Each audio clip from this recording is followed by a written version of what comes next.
أعوذ بالله من الشيطان الرجيم بسم الله الرحمن الرحيم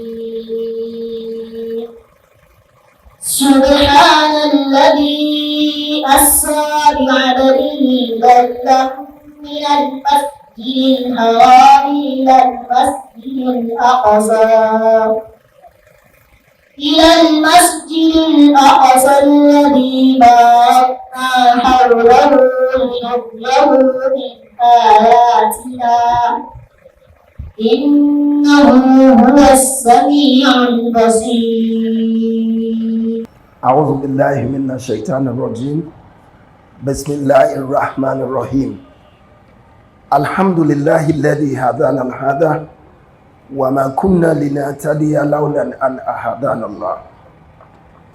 So, ladies and gentlemen, let me say that I feel very honored and highly delighted to be invited as the guest speaker of this year's Muslim Awareness International Lecture.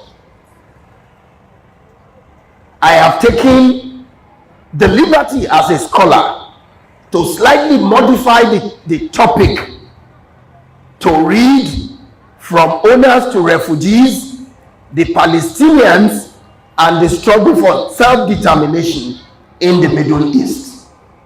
Distinguished ladies and gentlemen, you will agree with me that this lecture could not have come at a better time than now, given the renewed spate of violence, renewed spate of oppression, renewed spate of intimidation and recklessness that is going on in Palestine, led by the Zionist forces in Israel and ably supported by the rogue state, the United States of America.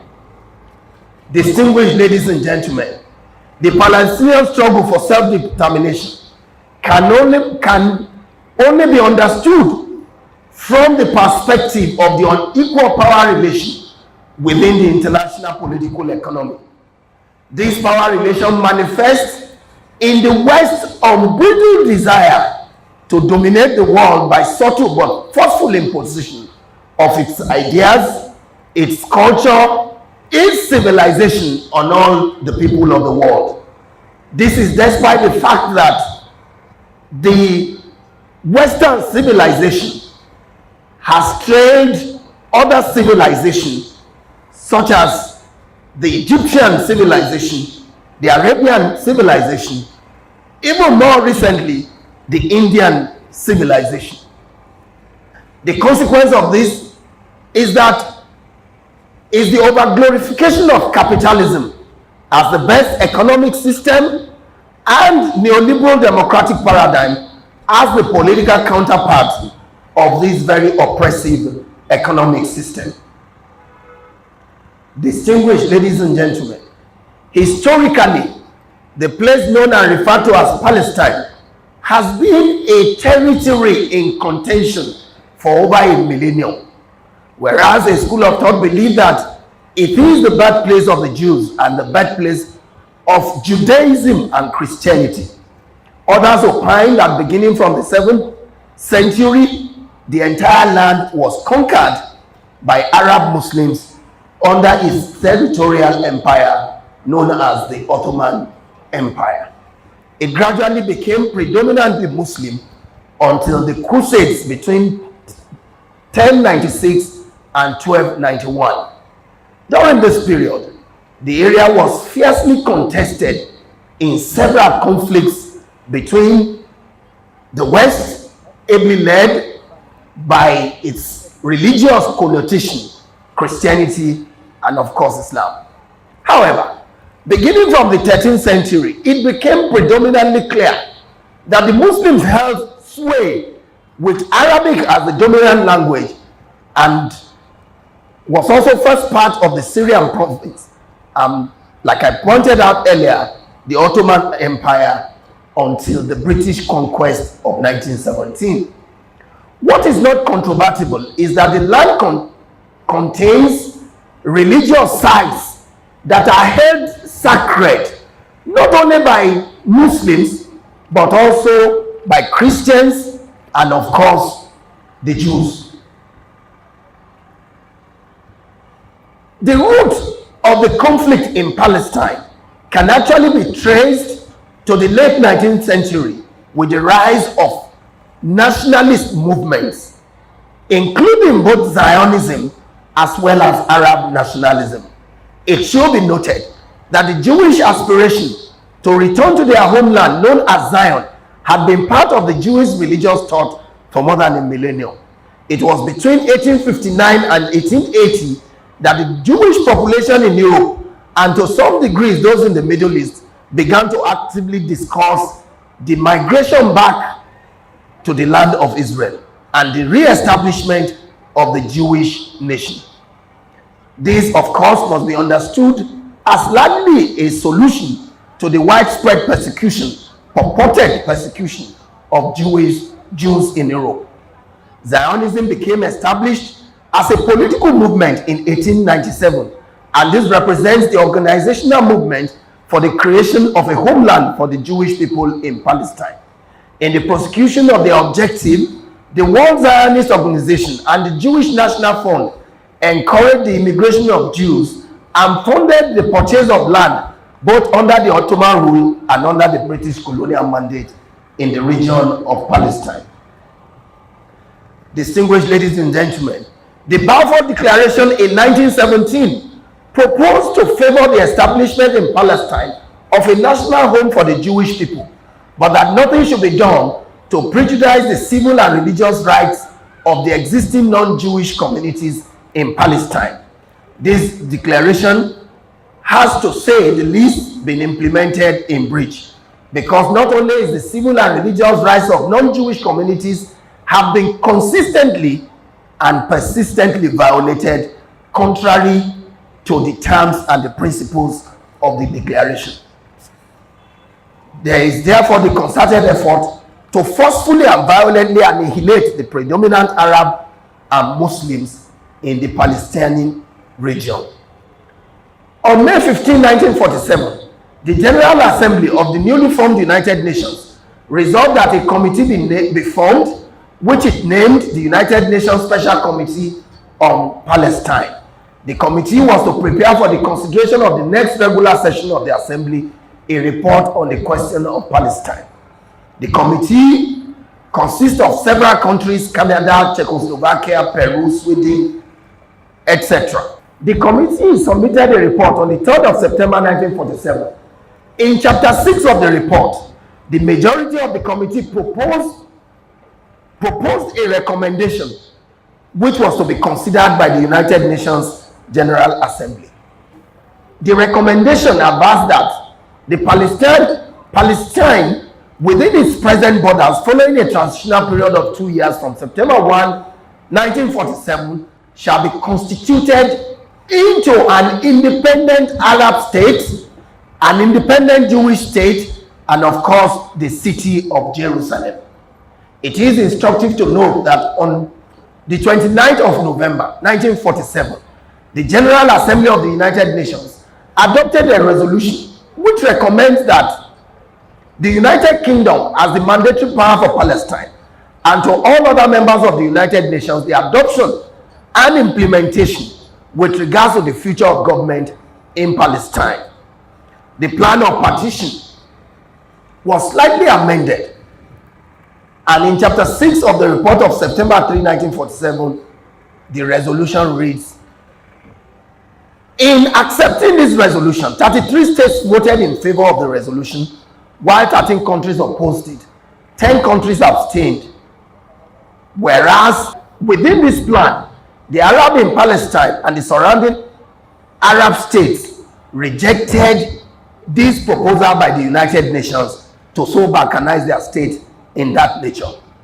The Arab countries, all of which had opposed the plan, decided to send a protest to the International Court of Justice on the competence of the General Assembly to partition a country against the wishes of the majority of its inhabitants. But as you may know, this protest also failed because of the powers, the superpowers that are backing the proposals within the United Nations General Assembly. What I'm trying to point out here is that The struggle in Palestine goes beyond the Zionist state in Israel. It is a deliberate and conscious attempt to annihilate the people of Palestine, orchestrated by the superpowers, not only the United States of America, but all of its allies, which control and dominate, the United Nations organization. And that is why, despite all the resolutions, as I shall point out later, that has been passed in favor of the Palestinian people, the United Nations has not summoned the courage to implement any of these resolutions. The failure to abide by the rejection of the plan led to the infamous 1947-48 Israeli-Palestinian War. The forceful declaration was to be by virtue of a natural and historic right, and on the strength of the resolution of the United Nations General Assembly. The declaration stated that the state of Israel will ensure complete equality of all social political rights of all inhabitants, irrespective of religion, race, or sex. It will guarantee freedom of religion, conscience, language, education, and culture. It will also safeguard the holy places of all religions, and it will be faithful to the principles of the Charter of the United Nations Organization. As I speak with you, none of these lofty ideals have been implemented in Palestine. It is therefore no gainsaying that the state of Israel has violated and continue to violate all the ideals promised during the forceful creation of the state of Israel. The state of Israel is a state created by force. It has been sustained by the worst form of violence, and it is therefore a crime against humanity for which all Zionist leaders, including those in the state of Israel, must be prosecuted, and if found wanting, be disciplined and punished within the confines of the international law. The state was therefore created by force. Whereas the state relied on UN resolutions for its formation, it has blatantly refused and most often flagrantly ignored or disobeyed such resolutions, which sought to place restraint on its belligerent nature. For example, more than 700,000 Palestinian Arabs were expropriated and expelled from their land by the Israeli forces. And those that were expelled are today known as Palestinian refugees, even on their own land. The Palestinian refugees were not allowed to return to Israel, and were also not allowed to return to any of the neighboring states, including those that are even willing to accept them as free citizens in their respective states. Ever since, there has been several wars, such as the Six-Day War and the First and Second Uprising, popularly known as Intifada, against the occupation of the Palestinian land. It has continued. The state of Israel has, against all known sense of humane and international justice, has continued its exploitation, and it has continued to build structures on the Gaza Strip, the West Bank, on East Jerusalem, and other occupied territories against all known sense of justice and against several United Nations resolutions. Indeed, the Palestinian Liberation Organization, which was established in 1964, has remained a focal point in the Palestinian people's resistance to Israeli domination. Its goal was the liberation of the Palestinian people through armed struggle, if need be. Distinguished ladies and gentlemen, just as PLO sees it as a national duty to purge the Zionist presence from Palestine, all men of good conscience must join in these lofty ideals of collaborating with all organizations, whether military or otherwise, in ensuring the liberation of the people of Palestine. While it also demanded for the right of the return of Palestinians that have been expelled, as well as the right of self-determination for the Palestinian people. After the annihilation of the Palestinian Liberation Organization, another organization was founded, which we all know as Hamas. And in the stupid chicanery of the superpowers who are daily creating problems in the Middle East, they have also named and tagged Hamas as a terrorist organization. Whereas the first known terrorist organization and state in the world are those who are today tagging people all over the world. Hamas has been involved in what it called armed resistance against Israeli occupation of the Palestinian land. The proclaimed state of Palestine is not and has never actually been an independent state, even though struggles have been on for over a century to ensure the actualization of this state. It has never had sovereignty over any territory because of the violence which is visited on the state by America and its allies. It is important to state that since about 1970, the United States of America has become the principal ally of Israel in its oppression in the Middle East. In 1979, an uneasy Egypt-Israel peace treaty was signed based on what was called the Camp David Accord. In 1993, Israel signed the Oslo Accord with the Palestinian Liberation Organization, which then followed by the establishment of the Palestinian National Authority. In 1994, Israel-Jordan peace treaty was also signed. Despite efforts to finalize the peace agreement, the conflict in the region is yet to abate due to the belligerent nature of the Israeli state. It is instructive to note that in 2009, the Obama administration, which was the administration that held sway in the United States of America at that time, repeatedly pressured the Israeli government, led by the Prime Minister Benjamin Netanyahu, to freeze the growth of Israeli settlements in the West Bank and reignite the peace process between Israel and Palestine. This approach by Obama was met with stiff resistance by the Zionist organizations in America and all over the world. And that's why I'm pointing out that the forces that are oppressing the Palestinian people are not just based in Israel. They are spread all over the world, and that is why the concerted effort to liberate Palestine must be a global effort. In his famous Cairo speech, President Obama on June 4, 2009 argued that the United States does not accept the legitimacy of continued Israeli settlements, particularly in the occupied territories.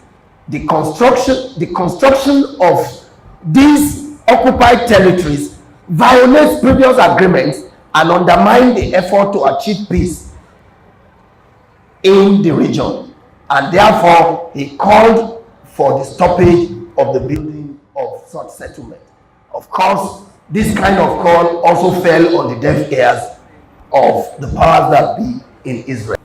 It is also important to note that no sooner than the Trump administration assumed leadership of the United States of America, he had reversed all the gains of the Obama administration in the process of securing peace in the Middle East. It is important to note that the steps that the Trump administration have taken has further ignited violence and crisis in the Middle East, and particularly in Palestine. The most devastating of all this was the recognition of Jerusalem as the capital of the Israeli state, contrary to all known logic and contrary to all the terms of agreement that has been reached between the Israeli and the Palestinian people. This singular decision has reversed all the gains of yesteryears in the process of securing peace in that region. Brothers and sisters in Islam, it is important to then raise the question: if this crisis had persisted and all of this, had happened, within 100 years that a people have been seeking liberation, and up till now, they are still under the shackles of oppression, they are still daily being oppressed, they are still daily being expropriated from their land. As we are holding this lecture here, only God knows how many Palestinian people are being killed or maimed or attacked as we speak at the moment. And that is why I say that this calls for global attention. And in my view, we must first resist the temptation to view the crisis in the Middle East from a purely simplistic religious antagonism between Islam and Christianity. This crisis is deeper than that, and that is why we must move beyond the narrow confines of religious divide in tackling, this crisis and securing liberation for the people of Palestine.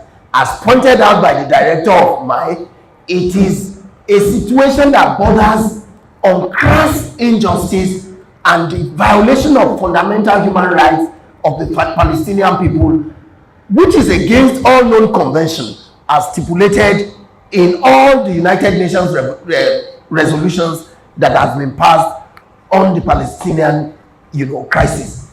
In fact, there was a time that the United Nations called for states to recognize the Palestinian state within the two-state solution that has been canvassed over the years, whereas a large chunk of states supported the clarion call and stood with the Palestinian people.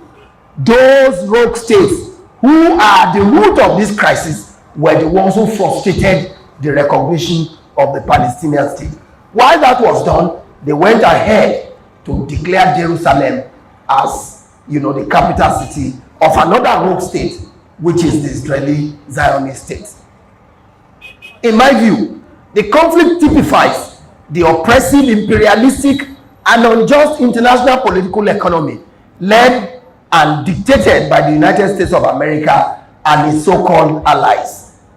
Therefore, in securing liberation for the people of Palestine, not only should the products of Israel and the Zionist state be boycotted as canvassed by the director, we should include that of the United States and all of those known supporters of the oppression that is going on in the Middle East and particularly on Palestine. When we do that, they feel the heat and they are compelled to do what is right by guaranteeing freedom for the people of Palestine. The struggle of the Palestinian people is a struggle for self-determination, which is enshrined in all known laws, international laws, and of course that of the United Nations organization. It is therefore a shame on the United Nations organization that several years after its formation, it could not implement resolutions that are freely passed by an organization who claim to be promoting world peace all over the world. This struggle must be supported by all men of good conscience. The international community must prevail on Israel to therefore obey all the United Nations resolution concerning the state of Palestine. The Israeli belligerents represent both present and future danger for lasting peace, not only in the Middle East, but all over the world. Because there's hardly anywhere in the world where there is conflict today that you cannot trace it to what is going on in the Middle East, particularly the struggle for the liberation of the Palestinian people.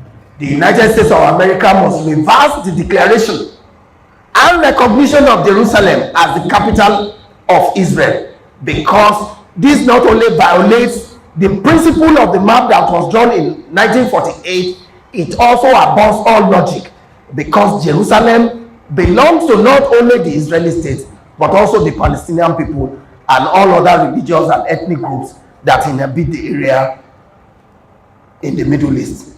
This, as is obvious, will contribute to the escalation of violence with monumental loss of lives and properties on the two sides. The two-state solution, in line with the 1948 boundary adjustment, remains the path to a lasting peace in the region, given America's double standard when it comes to the issue of Israel. The United Nations organization and all known human rights organizations in the world, including the Civil Liberties Organization, Amnesty International, and all of that, must rise in support of the liberation of the people of Palestine. The global silence on the carnage in Palestine is becoming unsettling and is casting a doubt on the sincerity and the integrity of all these international organizations when it comes to the Palestinian question. The earlier the two parties come to terms with the reality, the better for peace in the Middle East and peace in the world. I say without any fear of equivocation that until and unless the crisis in the Middle East, particularly the liberation of the Palestinian people, is resolved, peace may remain elusive in the world. I thank you for your attention, and I pray that Allah will strengthen all the organizations, including all of us who are struggling for the liberation of the Palestinian people. Ladies and gentlemen, this is where I'm going to stop. I thank you for your audience and for this opportunity to share my thoughts with you. Wassalamu alaikum wa rahmatullahi wa barakatuh. Wa alaikum assalam wa rahmatullahi wa barakatuh. No peace, Palestine!